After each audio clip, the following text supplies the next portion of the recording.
Hello friends, good morning. आज हम लोग 28 मई 2026 के करंट अफेयर्स डिस्कस करेंगे। आज के सेट में टोटल 5 टॉपिक्स हैं, जिसमें पहला टॉपिक जो है वो वैक्सीनियम पिलिफेरम से संबंधित है। तो ये है क्या वैक्सीनियम पिलिफेरम?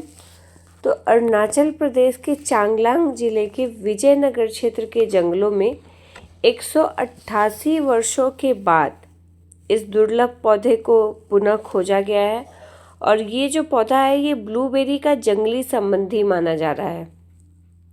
वैज्ञानिकों के अनुसार ये प्रजाति पहली बार वर्ष 1836 में मिशमी हिल्स क्षेत्र में देखी गई थी और उसके बाद 1850 में मेघालय की खासी हिल्स में इसका रिकॉर्ड दर्ज हुआ था और उसके बाद अब ये फिर से अरुणाचल प्रदेश के चांगलांग जिले में देखी गई है। वैक्सीनियम पिलिफेरम जो है वैक्सीनियम वंश और एरिकेसी कुल से संबंधित पौधा है।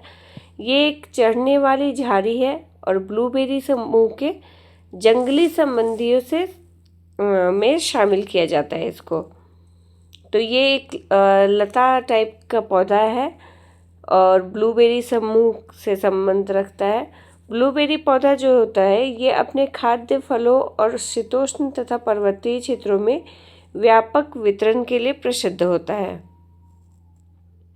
ये जो खोज है ये society for education and environmental development तथा CSIR north east institute of science and technology के शोधकर्ताओं द्वारा किए गए फील्ड सर्वेक्षण के दौरान हुई है और शोधकर्ताओं ने इस प्रजाति को निया दिहिंग नदी के सहायक धाराओं के किनारे 1150 से 1280 मीटर की ऊंचाई पर पाया है। तो किस नदी के किनारे पाया है ये भी ध्यान रखिएगा, नोआ दिहिंग। और ये जो पौधे की प्रजाति है इसको IUCN की रेड लिस्ट में संकटग्रस्त यानी कि इंडेंजर्ड श्रेणी में रखा गया है। तो IUCN की रेड लिस्ट भी याद रखिएगा कि उस रेड लिस्ट में इसको किस श्रेणी में किस कैटेगरी में रखा गया है। नेक्स्ट टॉपिक असम विधानसभा से संबंधित है। तो असम विधानसभा ने 27 मई 2026 को यूनिफॉर्म सिविल कोड यानी कि UCC विधेयक को ध्वनि मत से पारित कर दिया है।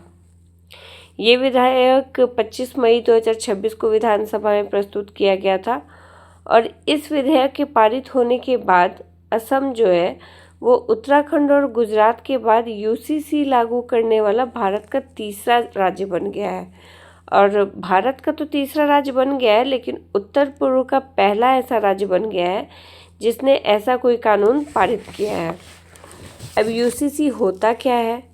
तो यूनिफॉर्म सिविल कोड का अर्थ वैसे कानून से होता है जो सभी नागरिकों के लिए विवाह, तलाक, उत्तराधिकार और पारिवारिक मामलों से संबंधित एक समान कानून लागू हो, चाहे उसका धर्म कोई भी हो। मतलब किसी भी धर्म के व्यक्ति के लिए इन सारे मैटर से रिलेटेड एक ही कानून होगा, अलग अलग कानून नहीं होगा कि मुस्लिम है तो उसके लिए विवाह के नियम कानून अलग होंगे, हिंदू है तो अलग होगा। नहीं, मुस्लिम हो हिंदू हो सबके लिए एक ही नियम रहेगा।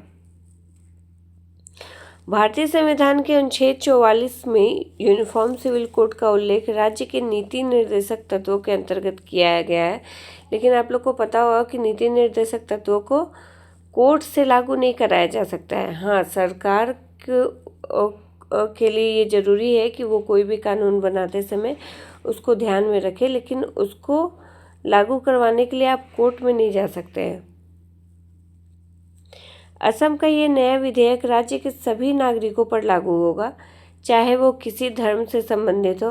अब असम के इस विधेयक की खासियत क्या क्या है? तो इसके अंतर्गत तलाक, विवाह, उत्तराधिकार और लिव इन संबंधों को कानूनी रूप से विनियमित किया जाएगा। विधेयक में बहुविवाह पर प्रतिबंध लगाया गया है। इसके अलावा विवाह और तलाक का पंजीकरण अनिवार्य किया गया है।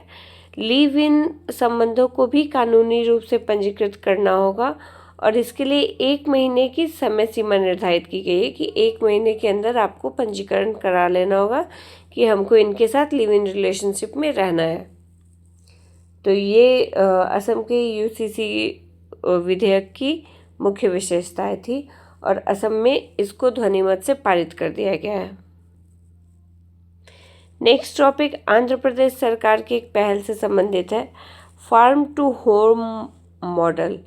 तो आंध्र प्रदेश सरकार ने किसानों और उपभोक्ताओं के बीच सीधा संपर्क स्थापित करने के उद्देश्य से फार्म टू होम मॉडल लागू करने के निर्देश दिए हैं। इस व्यवस्था के तहत फल और सब्जियों जैसी जो कृषि उपज है उनको किसानों से सीधे उपभोक्ताओं तक पहुंचाया जाएगा। इसका लाभ क्या होगा? तो इसका लाभ होगा कि बिचौलियों की भूमिका कम होगी, किसानों को बेहतर मूल्य मिलेगा और उपभोक्ताओं को ताज़ा उत्पाद उचित दर पर उपलब्ध होगा। तो ये सारे इसके लाभ होंगे। और इस मॉडल में फार्मर प्रोड्यूसर ऑर्गेनाइजेशंस जो होते हैं इनकी महत्वपूर्ण भूमिका होती है, क्योंकि ये संगठन किसानों की सामूहिक संस्थाएं होती हैं जो उपज के संग्रहण, विपणन, लॉजिस्टिक्स और घर घर आपूर्ति जैसी सेवाओं को संचालित करते हैं। तो इस मॉडल में इन संगठनों की भी महत्वपूर्ण भूमिका होती है। तो अगर क्वेश्चन है कि फार्म टू होम मॉडल किस राज्य सरकार के द्वारा लॉन्च किया गया है, तो आंध्र प्रदेश। नेक्स्ट टॉपिक सिक्किम से संबंधित है। तो सिक्किम ने शिक्षा और सामाजिक सशक्तिकरण के क्षेत्र में एक बड़ी उपलब्धि हासिल की है। क्या उपलब्धि हासिल की है? तो 27 मई 2026 को राज्य को उल्लास नव भारत साक्षरता कार्यक्रम के तहत पूर्ण साक्षर राज्य घोषित किया गया है। सिक्किम की साक्षरता दर 99.82% दर्ज की गई है, जो शिक्षा मंत्रालय के 95% मानक से काफ़ी अधिक है। शिक्षा मंत्रालय द्वारा पूर्ण साक्षर राज्य घोषित होने के लिए 95% की साक्षरता दर प्राप्त करना का मानदंड तय किया गया है, लेकिन सिक्किम उससे भी बहुत आगे बढ़कर 99.82% साक्षरता दर हासिल कर लिया है। अब उल्लास का पूरा नाम क्या है? तो समाज में सभी के लिए आजीवन सीखने की समय, ये उल्लास का फुल फॉर्म है। और ये एक राष्ट्रीय वयस्क शिक्षा कार्यक्रम है जिसका उद्देश्य पढ़ने लिखने और बुनियादी गणना कौशल से वंचित वयस्कों को साक्षर बनाना है। सिक्किम में इस कार्यक्रम को 14 नवंबर 2022 को शुरू किया गया था और सभी 6 जिलों, सिक्किम के जो भी 6 जिले हैं उन सभी 6 जिलों और 34 ब्लॉकों, ग्राम पंचायत इकाइयों और वार्डों तक पहुंचाया गया।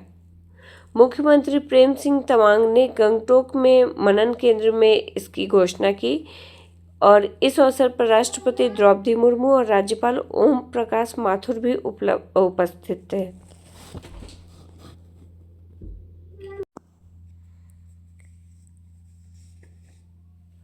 मिजोरम, गोवा, त्रिपुरा, हिमाचल प्रदेश और लद्दाख के बाद अब सिक्किम भी पूर्ण साक्षरता श्रेणी में शामिल हो गया है। तो सिक्किम से पहले कौन कौन से राज्य पूर्ण साक्षरता श्रेणी में शामिल थे? मिजोरम, गोवा, त्रिपुरा, हिमाचल प्रदेश और लद्दाख। तो इन राज्यों के भी नाम याद रखिएगा। नेक्स्ट और लास्ट टॉपिक केंद्र सरकार के एक पहल से संबंधित है। तो केंद्र सरकार ने सार्वजनिक वितरण प्रणाली को अधिक पारदर्शी, तकनीक आधारित और प्रभावी बनाने की दिशा में एक बड़ा कदम उठाते हुए 27 मई 2026 को सार्थक पीडीएस योजना को मंजूरी दी है। इस योजना का पूरा नाम क्या होगा? तो scheme for assistance in ration transport and handling income with automation in PDS, ये इसका फुल फॉर्म होगा सार्थक पीडीएस का। और इस योजना के लिए केंद्र सरकार ने 25,530 करोड़ रुपए का बजट निर्धारित किया है। और इसे कब से कब तक लागू किया जाएगा? तो अप्रैल 2026 से मार्च 2031 तक। सार्थक पीडीएस योजना के तहत 2 पुरानी योजनाओं को एकीकृत किया गया है, जिसमें राज्यों के भीतर खाद्यान्न परिवहन और उचित मूल्य दुकान संचालकों के मार्जिन से जुड़ी योजना तथा स्मार्ट पीडीएस आधुनिकीकरण योजना शामिल है।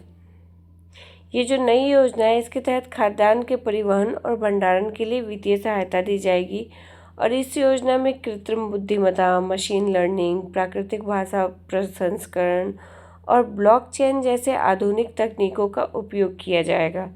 भारत में पीडीएस के माध्यम से बहुत बड़े पैमाने पर गरीब परिवारों को, बीपीएल परिवारों को खाद्यान्न का वितरण किया जाता है। तो उसको और पारदर्शी बनाने के उद्देश्य से केंद्र सरकार के द्वारा ये सार्थक पीडीएस योजना को लॉन्च किया गया है। तो ये हमारे आज के टॉपिक से मिलते हैं नेक्स्ट डे। अगर आपको इससे रिलेटेड पीडीएफ डाउनलोड करना हो तो आप ओनली बीपीएससी की वेबसाइट या ओनली बीपीएससी के ऐप से डाउनलोड कर सकते हैं। वहाँ आपको पिछले 1 साल के करंट अफेयर्स अवेलेबल हो जाएंगे। Thank you.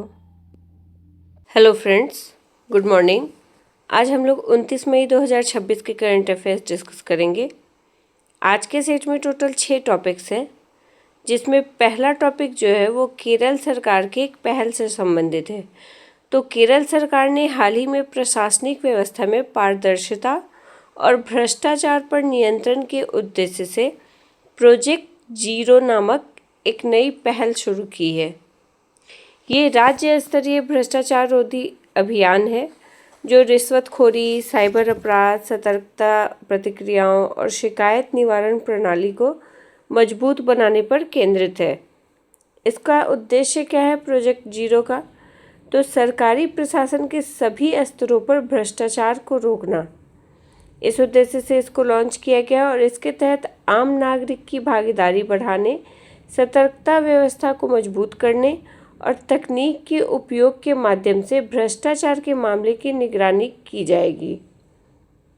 प्रोजेक्ट जीरो जो है ये केवल पारंपरिक रिश्वतखोरी तक सीमित नहीं है, बल्कि डिजिटल माध्यमों से होने वाले भ्रष्टाचार और ऑनलाइन अनियमितताओं को भी इसमें शामिल किया गया है। आजकल ऑनलाइन फ्रॉड कितना ज़्यादा चला हुआ है, ऑनलाइन अरेस्ट और ये सब स्कैम बहुत ज़्यादा चले हुए हैं, तो ये उसको भी कवर करेगा, न कि सिर्फ पारंपरिक रिश्वतखोरी को। इस प्रोजेक्ट में तकनीक का प्रयोग करके भ्रष्टाचार से जुड़े मामलों की जांच प्रक्रिया को तेज और पारदर्शी बनाया जाएगा। और केरल में भ्रष्टाचार के मामलों की जांच करने वाली विशेष एजेंसी कौन सी है? तो vigilance and anti corruption bureau, ये वहाँ की भ्रष्टाचार के मामलों की जांच करने वाली विशेष एजेंसी है। नेक्स्ट टॉपिक भारत और ऑस्ट्रेलिया तथा जापान के बीच हुए कुछ समझौतों से संबंधित है। तो प्रधानमंत्री नरेंद्र मोदी ने हाल ही में नई दिल्ली में ऑस्ट्रेलिया के विदेश मंत्री पेनी वोंग और जापान के विदेश मंत्री तोशिमित्सु मोटेगी, इन दोनों के साथ अलग अलग बैठकें की हैं। और इन बैठकों में इंडो पैसिफिक क्षेत्र में सहयोग, समुद्री सुरक्षा, आपूर्ति श्रृंखला की मजबूती और आर्थिक संपर्क जैसे जो महत्वपूर्ण विषय हैं उस पर चर्चा की गई। इंडो पैसिफिक क्षेत्र क्या होता है? तो ये एक ऐसा व्यापक भू राजनीतिक और समुद्री क्षेत्र है जो हिंद महासागर और प्रशांत महासागर को जोड़ता है। भारत और ऑस्ट्रेलिया की अगर बात करें तो भारत और ऑस्ट्रेलिया के बीच व्यापक रणनीतिक साझेदारी वर्ष 2020 में स्थापित हुई थी। और इस साझेदारी के अंतर्गत रक्षा सहयोग, व्यापार, प्रौद्योगिकी, शिक्षा और महत्वपूर्ण आपूर्ति श्रृंखलाओं पर काम किया जा रहा है। वहीं भारत और जापान की बात करें तो इन दोनों देशों के बीच विशेष रणनीतिक और विशेष वैश्विक साझेदारी जो है वो वर्ष 2014 में शुरू हुई थी। दोनों देश बुनियादी ढांचे, डिजिटल तकनीक, रक्षा और आधुनिक सुरक्षा के क्षेत्रों में महत्वपूर्ण योगदान दे रहे हैं। और इन दोनों देशों के विदेश मंत्रियों के साथ तो प्रधानमंत्री मोदी की बैठक हुई। इसके साथ ही नई दिल्ली में क्वाड विदेश मंत्रियों की तीसरी बैठक भी आयोजित की गई।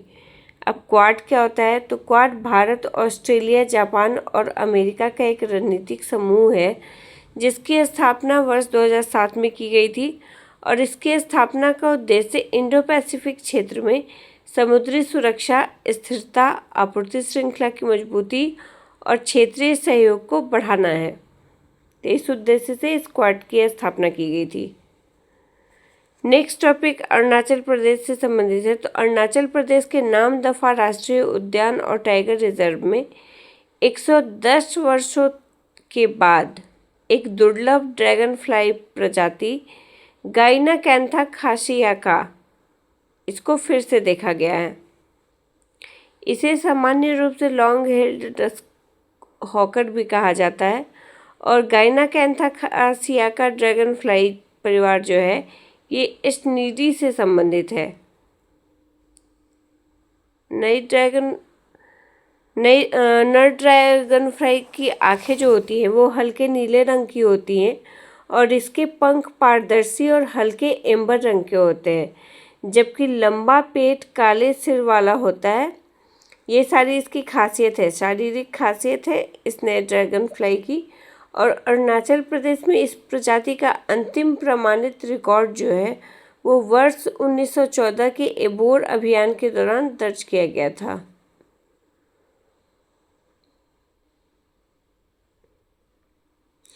नेक्स्ट टॉपिक प्रसिद्ध उर्दू शायर बशीर बद्र से संबंधित है। तो इनका 28 मई 2026 को भोपाल में 91 वर्ष की आयु में निधन हो गया। इनका जन्म 15 जनवरी 1935 को यूपी के फैजाबाद में हुआ था और उनका वास्तविक नाम सैयद मोहम्मद बशीर था। तो इनका निधन हो गया है। ये उर्दू साहित्य में काफ़ी जानी मानी हस्ती थे, उर्दू शायर थे बशीर बद्र। नेक्स्ट टॉपिक भारत और चाइना से संबंधित है। तो इंडिया और चाइना के बीच सीमा मामलों पर परामर्श एवं समन्वय तंत्र यानी WMCC इसकी 35वीं बैठक 27 मई 2026 को बीजिंग में आयोजित हुई और भारतीय प्रतिनिधिमंडल का नेतृत्व विदेश मंत्रालय में पूर्वी एशिया के संयुक्त सचिव सुजीत घोष ने किया, जबकि चीनी प्रतिनिधिमंडल की अगुवाई चीन के विदेश मंत्रालय के सीमा एवं महासागरीय मामलों के विभाग के महानिदेशक जो हैं होउ यान की उन्होंने की। अब working mechanism for consultation and coordination on India China border affairs यानी कि WMCC ये भारत और चीन के बीच सीमा प्रबंधन के लिए स्थापित एक द्विपक्षीय तंत्र है, जिसका उद्देश्य सीमा से जुड़े मामले पर संवाद, समन्वय और संचार बनाए रखना है। ये तंत्र दोनों देशों के बीच तनाव कम करने और सीमा क्षेत्रों में शांति बनाए रखने में महत्वपूर्ण भूमिका निभाता है।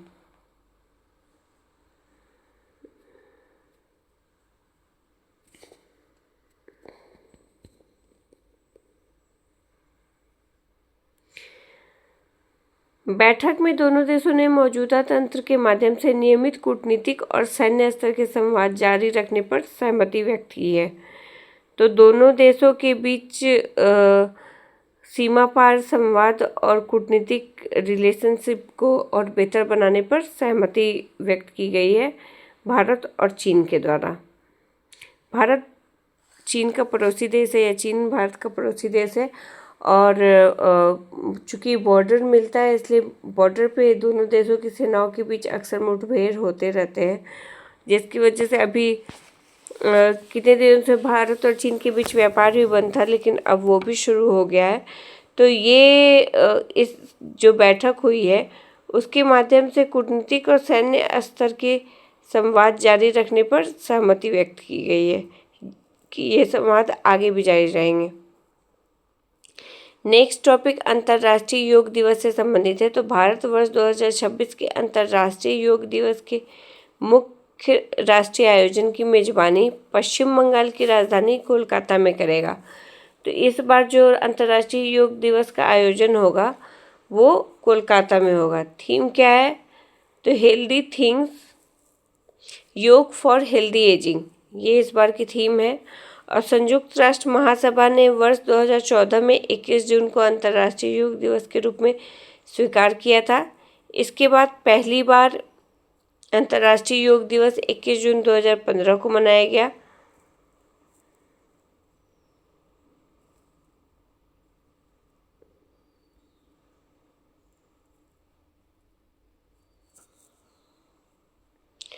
योग महोत्सव 2026 का आयोजन मध्य प्रदेश के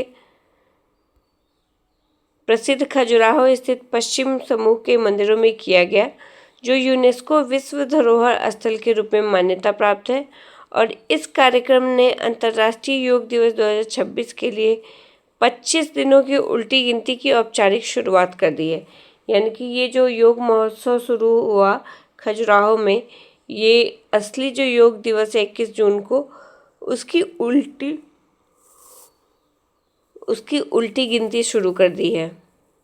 भारत में योग संबंधी राष्ट्रीय कार्यक्रमों का नोडल मंत्रालय कौन होता है? तो आयुष मंत्रालय। तो ये सब ध्यान में रखिएगा। ये हमारे आज के टॉपिक से मिलते हैं नेक्स्ट डे। Thank you.